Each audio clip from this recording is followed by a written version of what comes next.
बिस्मिल्लाहिर्रहमानिर्रहीम अस्सलाम वालेकुम स्टूडेंट्स। तो आज की हमारी वीडियो का टॉपिक है पर्ल्स का। ब्लॉक 3 के हम पोर्टफोलियो देख रहे हैं। 8 मार्क्स का स्टेशन है OSPI में। ठीक है, तो बहुत सारे कमेंट्स आ रहे थे कि आप प्लीज़ इस पर भी वीडियो बना दें। बिल्कुल मेरे पास टाइम नहीं था, लेकिन फिर भी आप लोगों के लिए मैं ये वीडियो बना रही हूँ, तो डू सब्सक्राइब। ठीक है, हम सारे ओवरव्यू करेंगे सारे के सारे पोर्टफोलियोज़ का, और इसमें मेन मेन पॉइंट सारे डिस्कस करेंगे और केस स्टडीज़ भी लेंगे जिस तरह से हमारे OSPI स्टेशंस में आ सकती हैं। Okay, so let's start giving and receiving feedbacks. Giving feedback to a teacher है बेसिकली। सबसे पहले आपने बी स्पेसिफिक होना है, आपने अपनी डोमेन में रहना है, अपने रिलेशनशिप का ध्यान रखना है। टीचर स्टूडेंट रिलेशनशिप है और डीन के साथ है, जो भी है, कोलीग के साथ है, तो आपने फीडबैक देना है। तो उसमें आपने पहले उस चीज़ में रहना है, उस डोमेन में रहना है, उस डोमेन से बाहर नहीं निकलना, उनके किसी भी और चीज़ की तरफ और किसी वीकनेस या स्ट्रेंथ की तरफ पॉइंट आउट नहीं करना। ठीक है, इसके अलावा हमने 1-to-1 इंटरेक्शन रखना है। किसी भी ऐसे बंदे के सामने उनका फीडबैक नहीं देना जो कि उनके कंपटीशन में हो या किसी भी तरह से उनकी स्ट्रेंथ और वीकनेस को इस्तेमाल कर सकता हो या उन पर कमेंट कर सकता हो या उनको बुरा फील करा सकता हो। ठीक है, हमने सैंडविच टेक्निक यूज़ करनी है। सैंडविच टेक्निक कैसे है कि हमने फीडबैक ऐसे देना है जैसे हम सैंडविच बनाते हैं। सैंडविच में क्या होगा कि ब्रेड का जो पहला स्लाइस है वो है पॉजिटिव स्टार्ट। आपने पॉजिटिव स्टार्ट लेना है, शुरू ही उनकी वीकनेस से नहीं करना, शुरू स्ट्रेंथ से करना है। ठीक है, उनके एंथुजियाज्म के बारे में बात करनी है, एंगेजिंग एनवायरनमेंट वो कैसे कैसे आपको लर्निंग में हेल्प करते हैं, इसके बारे में बात करनी है। फिर आपने फिलिंग डालनी है कंस्ट्रक्टिव फीडबैक की। कंस्ट्रक्टिव फीडबैक क्या होगा कि आप क्या क्या आपके वीकनेस एरियाज़ हैं उनको एक अच्छे अंदाज में प्रेजेंट करें बगैर मिसबिहेव किए। Don't be harsh and impatient. एक ही दफ़ा में वॉमिट नहीं कर देना सब कुछ जो कुछ आपके जहन में हो। ठीक है, आपने इम्पेशेंट नहीं होना स्टूडेंट्स। आपने उनको बताना है कि फॉर एग्जांपल अगर कोई टीचर हो जो आपको बहुत ज़्यादा ही लेक्चर में आते ही कह देते हो कि भाई आज का टॉपिक बहुत मुश्किल है, या तो फिर of course you will feel overwhelmed. ठीक है, तो इस तरह की आपने उनको बात करनी है। जो भी आप फील करते हो उनके लेक्चर में आपने उनको बता देना है कि वीकनेस एरियाज़ ये हैं, और फिर इसमें आपने अपनी टोन का बहुत ध्यान रखना है ताकि जो टीचर है वो डिफेंसिव ना हो और बात को समझ सकें। Consider to allow more discussions and questions. Provide specific examples to make feedback more interesting. ठीक है, ताकि वो बेटर तरीके से अंडरस्टैंडिंग डेवलप कर सकें कि आपका क्या पर्सपेक्टिव है। ठीक है, ऑफर अ बैलेंस पर्सपेक्टिव। ये नहीं करना कि सारी की सारी वीकनेसेस बता दें, ये नहीं करना कि सारी की सारी स्ट्रेंथ्स बता दें। एक बैलेंस पर्सपेक्टिव रखना है, एम्पैथी शो करनी है कि हर बीइंग अ ह्यूमन, हर बंदे से मिस्टेक होती है। तो आपका भी अगर कोई वीकनेस एरिया है तो it's not a big deal, you can overcome it. ठीक है, और इंकरेजमेंट भी शो करनी है। ठीक है, इसके अलावा ब्रेड स्लाइस 2 क्या होगा कि पॉजिटिव रीइंफोर्समेंट करनी है कि मैं आपकी इस बात को बहुत ज़्यादा जो है इनकरेज करती हूँ कि आप इस बात आप फीडबैक लेने को विलिंग हैं। ठीक है, आप ये देख रहे हैं कि स्टूडेंट्स के क्या कंसर्न्स हैं और आप उनको किस किस तरह से उनको फिर ओवरकम कर सकते हैं। ठीक है, तो फिर ब्रेड स्लाइस 2 आपने इस चीज़ का रखना है। इसके अलावा 1-to-1 अप्रोच, आइसोलेटेड अप्रोच रखनी है। इससे फ़ायदा क्या होगा कि strength and areas of improvement specific बंदे को पता चलेंगे, वो डिफेंसिव नहीं होगा।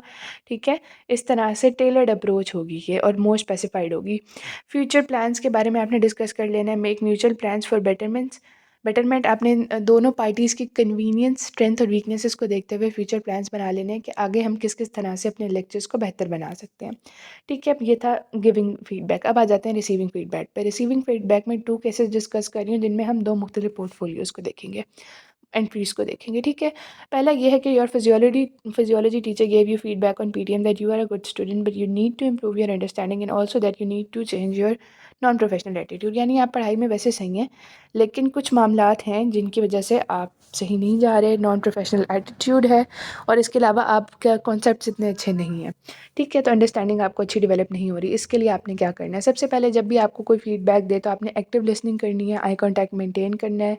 ठीक है, और उनको वक्तन फ़वक्तन ये एहसास दिलाते रहना है यस सर और व्हाटसोएवर कह के कि आप उनकी बात सुन रहे हैं। ठीक है, अवॉइड इंटरप्शंस, बार बार इंटरप्ट नहीं करना, गुड पोस्चर रखना है, क्रॉस लेग्स या आर्म्स के साथ नहीं बैठना, अच्छी टोन रखनी है। जो भी हमने कम्युनिकेशन स्किल्स पढ़े थे वो सब अप्लाई करने हैं। पॉजिटिव एटीट्यूड रखना है, पर्सनल नहीं होना, और ये नहीं समझना कि मुझे जो है बुरा फील कराने के लिए कहा जा रहा है, बल्कि ये आपने समझना है कि आपकी इम्प्रूवमेंट के लिए है। ठीक है, इसके अलावा रिस्पेक्ट देयर पर्सपेक्टिव, पैराफ्रेजिंग करती रहने हैं उनके पर्सपेक्टिव को बेटर अंडरस्टैंड करने के लिए, और उनको बता भी देना है कि मैं इसलिए बार बार पूछ रही हूँ कि मुझे पता चल जाए कि आपका पर्सपेक्टिव क्या है अच्छे तरीके से। अवॉइड बिकमिंग डिफेंसिव, ठीक है? और ये बार-बार आपने कहना है आई एप्रिशिएट योर इनसाइट्स। आप उनके पर्सपेक्टिव की इज़्ज़त करें और अपने पर्सपेक्टिव भी उनको बताएँ। अगर किसी मामले में आपको लग रहा है कि वो आपको सही तरीके से समझ नहीं पा रहे, तो इन अ रिस्पेक्टिव वे, बगैर मिसबिहेव किए आप उनको अपना पर्सपेक्टिव समझाएँ। उसके लिए सबसे पहली बात क्या होगी कि आप अपने बात को कभी भी ना से शुरू ना करें। आप ये ना कहें कि नहीं मेरा ये मतलब ये ऐसा नहीं हुआ, या इस तरह से नेगेटिव सेंस से ना शुरू करें। आप कहें कि आप भी सही कह रहे हैं बट मेरा ये पर्सपेक्टिव है, या मैंने उस वक़्त इस लिहाज से बिहेव किया था या इस लिहाज से जवाब दिया था, ठीक है? इसके बाद आपने पॉजिटिव एटीट्यूड हो गया। Express your commitment to growth by outlining your plans for improvement. ठीक है, आपने अपने प्लान्स बताने हैं ताकि आपको पता चल सके, उनको पता चल सके कि आप भी अपनी आपने कहना है कि मुझे भी इन वीकनेसेस का आपने पता था और मैं इस तरह से इनको ओवरकम करने की कोशिश कर रहा हूँ, और जो आपने नई बताई हैं उन पे भी काम करूँगा। और अगर आपके नज़रिए में कोई मुझे आपके नज़दीक कोई प्लान हो या कुछ भी ऐसा हो जिसके ज़रिए मैं इम्प्रूव कर सकता हूँ, तो वो भी बताएँ, ठीक है? एक्सप्रेस ग्रैटिट्यूड, ठीक है? सेइंग थैंक यू भी ग्रैटिट्यूड है। शो एप्रिसिएशन, सबसे बड़ा ग्रैटिट्यूड ये है कि आप उनकी बात मान लें, ठीक है? ज़बानी ना हो सिर्फ़ आपका थैंक यू, वो थैंक यू आप दिल से करें, ठीक है? और हम्बल रहें। इसके अलावा हम आ जाते हैं स्ट्रेस मैनेजमेंट पे। नहीं, हमने केस 2 देखना था। जो हमारा केस 2 है ना, उसमें you have realise that you are not doing well in your medical school, recognise the need of help. हमने बेसिकली इसमें ये था कि हमने नीड ऑफ हेल्प हमें पता हो कि कब है। For example, you are feeling overwhelmed. अगर आपके मार्क्स अच्छे भी आ रहे हैं, आपकी अंडरस्टैंडिंग अच्छी भी डेवलप हो रही है, लेकिन आप स्ट्रेस्ड हैं, आपको मूड स्विंग्स हो रहे हैं, हेडेक हो रहा है, या किसी भी तरह का इस तरह का इश्यू आ रहा है, तो इसका मतलब है यू नीड हेल्प, ठीक है? आपको मेंटर्स की हेल्प की ज़रूरत है, उन लोगों की हेल्प की ज़रूरत है जो इस सिचुएशन से खुद गुज़र चुके हैं, ठीक है? तो आपने पहले रिकॉग्नाइज़ करना है द नीड ऑफ हेल्प, ठीक है? उसके बाद आपने मेंटर के पास जाना है, whether it be a teacher, whether it be your neuro science teacher और एनीवन, ठीक है? जिसको भी आपको लगे कि आपके प्रॉब्लम को बेटर तरीके से अंडरस्टैंड कर सकेगा और उसको आपके एक पॉजिटिव एटीट्यूड के साथ आपको फीडबैक देगा। उसके पास आपने जाना है, ठीक है? उसके साथ प्लान्स डिसाइड करने हैं, एम्स रखने हैं, आपने अपने टाइम मैनेज करते हुए और पंक्चुअलिटी को ध्यान में रखते हुए आपने जो है अचीवेबल टास्क्स बनाने हैं और फिर उनको अचीव करना है, ठीक है? ये भी हमारी पोर्टफोलियो की एक एंट्री थी, ठीक है? अब हम आ जाते हैं स्ट्रेस मैनेजमेंट पे, ठीक है? अब हम आ गए स्ट्रेस मैनेजमेंट पे। अब first year student is feeling overwhelmed. Of course first year का स्टूडेंट है, उसको समझ नहीं आ रही कि कहाँ से क्या करना है, और वो ओवरवेल्म्ड फील कर रहा है। The demands of her studies, clinical rotations and personal life, she is experiencing high levels of stress. Headaches, migraines, हमें इसके साइंस एंड सिम्पटम्स पता होने चाहिए। Mood swings, lack of motivation, focus, forgetfulness, negative approach towards life, changes in eating habits. कुछ लोग ज़्यादा खाना शुरू कर देते हैं, स्ट्रेस ईटिंग करते हैं।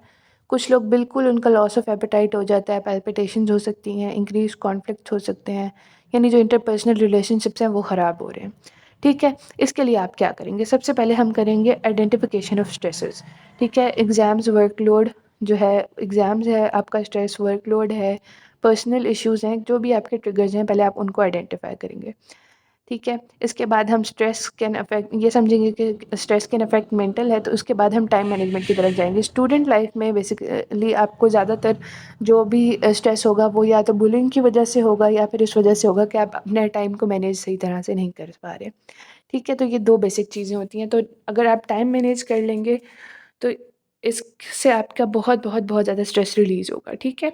और फ्रीक्वेंट ब्रेक्स लें फॉर रिलैक्सेशन। ये नहीं समझना कि ब्रेक्स वेस्ट ऑफ टाइम है, ब्रेक्स वेस्ट ऑफ टाइम नहीं होती, बल्कि ये आपके माइंड को इतना ज़्यादा रिफ़्रेश कर सकती हैं कि आप 2-3 घंटे में या ज़्यादा, उससे ज़्यादा अपना काम कर सकते हैं, या जो काम आपने ज़्यादा देर में करना था, 10 घंटे में करना था, वो आप 5 घंटे में कंप्लीट कर लेंगे, ठीक है? Healthy lifestyle, realistic goals, physical activity, spiritual and professional help, ठीक है? अब हम आ जाते हैं इम्पॉर्टेंट टेक्निक्स पे। इम्पॉर्टेंट टेक्निक्स में है डीप ब्रीथिंग टेक्निक्स। इसमें हम क्या करेंगे कि नाक से इनहेल करेंगे और माउथ से एक्सहेल करेंगे। इससे हम रिलैक्स्ड फील करेंगे। प्रोग्रेसिव मस्कुलर रिलैक्सेशन करेंगे। इसमें क्या होता है कि हम स्पेसिफिक ग्रुप ऑफ मसल्स को पहले कॉन्ट्रैक्ट करते हैं और फिर उनको रिलैक्स कराते हैं, जिससे हम अच्छा फ़ील करते हैं, ठीक है। उसके बाद माइंडफुलनेस मेडिटेशन, योगा कर सकते हैं, कॉग्निटिव बिहेवियर टेक्निक्स यूज़ कर सकते हैं, लाफ्टर थेरेपी कर सकते हैं। ऐसे एक्सपेरिमेंट्स हैं जिनसे प्रूव हुआ है कि अगर आप स्माइल करते हैं विदाउट एनी रीज़न, आपका दिल नहीं चाह रहा, कुछ भी नहीं हो रहा, लेकिन आप 30 सेकंड्स के लिए और 1 मिनट के लिए हँसते रहें, ऐसे बस स्माइल करते रहें, या लाफ्टर, तो उससे भी ज़्यादा अच्छा होता है। तो जो डिप्रेशन के पेशेंट्स होते हैं, जो एक्सट्रीम डिप्रेशन के पेशेंट्स होते हैं, जिनको सुसाइडल थॉट्स होती हैं और बल्कि वो अटेम्प्ट भी कर रहे होते हैं, वो लोग भी डिप्रेशन से बाहर आ जाते हैं सिर्फ बिला वजह में जो है स्माइल करने से भी। मतलब कोई रीज़न भी नहीं है, फिर भी आप स्माइल कर रहे हैं just as an exercise to train your mind, to train your body, तो आप डिप्रेशन से बाहर आ जाते हैं, ठीक है। एंड मेरे अभी जो है ट्यूजडे को OSPE है, and I was really very busy, but only on your request I've made this video to do subscribe if you like the content। अब हम आ जाते हैं इमोशनल रेगुलेशन पे, ठीक है। इसके बाद आपने इमोशनल रेगुलेशन किस तरह से करनी है, ये ज़्यादातर स्ट्रेस मैनेजमेंट की तरह ही है। ट्रिगर्स को आइडेंटिफाई करना है, maintaining clear thinking above mentioned techniques and analysing situations objectively instead of being overwhelmed bye it. यानी आपने चीज़ों को ऑब्जेक्टिवली लेना है, पर्सनल आपने जो है ना हर चीज़ को इमोशनली नहीं लेना, उससे ओवरवेल्म नहीं होना, अपने इमोशंस को बहने नहीं देना, बल्कि क्या करना है कि अपने इमोशंस को कंट्रोल में रख के सिचुएशंस को ऑब्जेक्टिवली हैंडल करना है, ठीक है। इसके बाद cultivating a positive attitude bye positive affirmations करनी है, अपनी एक्नॉलेज, अपनी जो आपने जो कुछ भी अचीव किया है उसको एक्नॉलेज करना है। ये बहुत बहुत बहुत ज़रूरी है एक इंसान की लाइफ में कि वो अपना एक पॉजिटिव एटीट्यूड रखे टुवर्ड्स हिज और हर अचीवमेंट्स, और अपने आप को बिलिटल नहीं करना, ठीक है। और अपने अचीवमेंट्स को हमेशा जहन में रखना और be optimistic, but yes of course don't be unrealistic, ठीक है। इसके बाद हम आ जाते हैं gratitude, be satisfied with what you have, introduce a gratitude journal in your routine, recognise and appreciate supporting relationships. कोई भी आपके फ्रेंड्स हैं, फैमिली मेम्बर्स हैं, फादर हैं, मदर हैं, सिबलिंग्स हैं, जो आपको बताते हैं कि आपने ये अच्छा किया, ठीक है। ज़ाहिर सी बात है हर किसी में बेटरमेंट की गुंजाइश होती है, लेकिन वो आपको बताते रहते हैं वक्तन फ़वक्तन कि ये आपने अच्छा अचीव किया and you are doing good, ठीक है। और आपको हर वक्त डू मोर नहीं कहते, उन रिलेशनशिप्स को आपने जो है उनकी बात माननी है, बाकियों की बात नहीं माननी, ठीक है। Taking responsibility of her actions and reactions, आपने अपने जो भी एक्शंस हैं या रिएक्शंस हैं उनके रिस्पॉन्सिबल अपने आप को ठहराना है। There was a really beautiful quote which said कि जब तक आप जीते तब तक नहीं है जब तक आप हारना नहीं सीखते, ठीक है। तो जब तक आप अपनी मिस्टेक्स को मानेंगे नहीं, आप उनको सही नहीं कर सकते, ठीक है। तो पहले आपने अपनी मिस्टेक्स को मानना है और फिर उनको बेटरमेंट की तरफ लेके जाना है। फिर आपने अपने रिएक्शंस को भी हर बात को इस तरह से ओवरलुक नहीं करना कि इंसान है, ऐसा तो हो जाता है, गुस्सा तो आ जाता है, मुँह से तो कुछ निकल जाता है, ऐसा नहीं करना, बल्कि आपने अपने रिएक्शंस को ओन करना है। और आपने ये समझना है कि इंसान है, तो मेरे पास इस चीज़ का कंट्रोल भी है कि मैं अपने आप को बेटर कर सकूँ, अपने लफ्ज़ों को, अपने बिहेवियर को काबू में रख सकूँ, ठीक है। Willingness to improve, growth mindset and feedback from mentors, ठीक है। ये हमारे पास थे इंपॉर्टेंट वाले। अब हम आ जाते हैं आर्ग्यूमेंट पे। पिछली दफ़ा भी मैंने जो वीडियो में बताए थे तकरीबन सारे वही आए थे, लेकिन एक टाइम में हमारे पास वो कोड ऑफ कंडक्ट आ गया था, लेकिन मैंने उसको थोड़ा सा डिस्क्राइब कर दिया था, तो आई वाज थैंकिंग गॉड कि मैंने उसको थोड़ा सा डिस्क्राइब कर दिया, आपका कुछ भी मिस नहीं हुआ। इसी वजह से ये आर्ग्यूमेंट वाला भी मैं थोड़ा सा डिस्क्राइब कर रही हूँ, क्योंकि किसी का मे भी आ जाए तो आपको इसके बारे में थोड़ा बहुत पता होना चाहिए, ठीक है। केस क्या है, you disagree from your friend on a certain topic, how will you explain your point, ठीक है। पहले हम स्ट्रक्चर देख लेते हैं। एक आर्ग्यूमेंट का स्ट्रक्चर क्या होता है, पहले आप इंट्रो देंगे कि आर्ग्यूमेंट है किस बारे में, फिर थीसिस आप जो आर्ग्यूमेंट्स हैं उनको पेश करेंगे कि एक राय ये है और दूसरी राय ये है, फिर आप अपने आर्ग्यूमेंट को सपोर्टिंग पॉइंट्स देंगे, काउंटर आर्ग्यूमेंट्स का बताएंगे कि किस किस तरह से गलत है, एविडेंस देंगे, एग्जाम्पल देंगे, लॉजिकल फ्लो बनाएंगे और कंक्लूजन पे आएंगे, ठीक है। जो ज़्यादा इंपॉर्टेंट चीज़ है कि एक आर्ग्यूमेंट को डेवलप किस तरह से करना है, ये इस तरह से आ सकता है, जैसे कि मैंने केस स्टडी दी हुई है कि आपने कोई आर्ग्यूमेंट डेवलप करना है in any area in area of life, ठीक है। तो आप वो किस तरह से डेवलप करेंगे। डिफाइन योर पर्पस, पर्पस आपका होना चाहिए कि सच क्या है, सही क्या है, क्या प्रोसीजर हो रहा है। आपका पर्पस अपने आप को सही साबित करना नहीं होना चाहिए। जब तक आपका पर्पस अपने आप को सही साबित करना है, आई डोंट थिंक सो कि आप ट्रुथ तक पहुंच सकते हैं। ठीक है, नो योर ऑडियंस, ऑडियंस के लेवल को आपने देखना है, नॉलेज को देखना है, उस हिसाब से बात करनी है, लैंग्वेज को देखना है, उस हिसाब से बात करनी है, उसी लैंग्वेज में बात करनी है। Thorough research, organise your thoughts, clarity and consciousness, address counter arguments, revise and edit. ठीक है, आपने रिसर्च करनी है, ऑर्गेनाइज करना है अपने थॉट्स को, इन अ ब्यूटीफुल वे प्रेजेंट करना है, क्लैरिटी एंड कंसाइजनेस होनी चाहिए। आपने बीटिंग अराउंड द बुश नहीं करना, जो मेन टॉपिक है उसको डिस्कस करना है। एड्रेस काउंटर आर्ग्यूमेंट्स, ये बताना है कि काउंटर आर्ग्यूमेंट्स किस किस तरह से सही हो सकते थे लेकिन नहीं है।